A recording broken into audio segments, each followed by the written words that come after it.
I've tried to fill today with positive things. Being around summer bun has been a good thing because it's lots of dynamic energy. But obviously, I'm not over over it all. But the corner I turned was acceptance yesterday.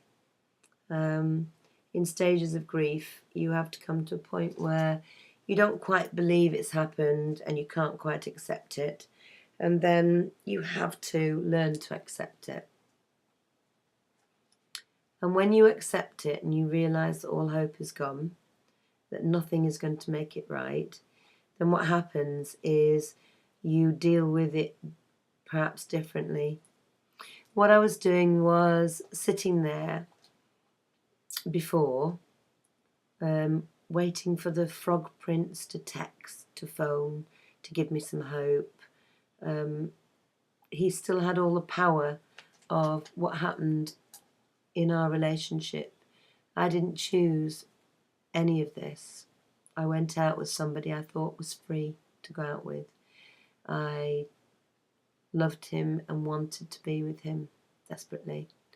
And when we were out together, he was lovely. He would hold my hand and he would help me walk over tough areas where I stumbled because of my leg injuries from my accident.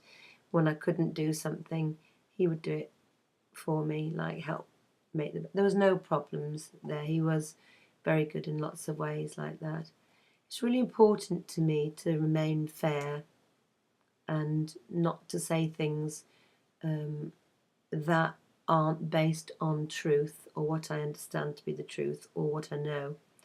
And the frog is as much of a victim of himself as I've been and the other women in his life have been, really, because each one of those women is left while he moves on to find a new canvas.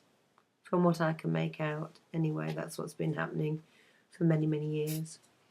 And I've spoken with a couple of people who actually know the Frog Prince, because it's really weird. Something like this generates a lot of interest. And those people are not hateful of him. They are fond of him.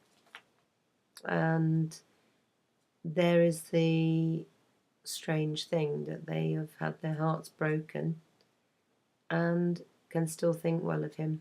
And my heart is broken and I can still remember all the lovely things he did as well, and feel sorry for him, because he really is, he's been told this, he's going to end up lonely.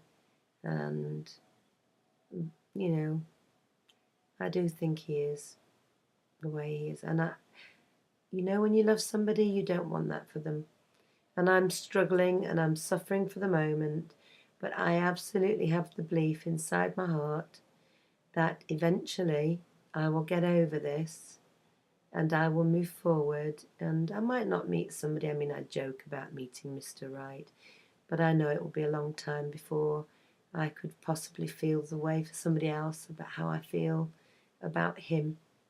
And but eventually there will be a love, a healthy relationship, companionship, fun, and I will be settled and happy. But you know what? I really wanted it to be him. And I just know from the way he is now that as each year goes past, he's going to get more and more entrenched in the rut that he's in, the routine that he's in, the things he does in that routine. And people aren't going to stay around. People aren't going to be there. His friends are leaving to do other things.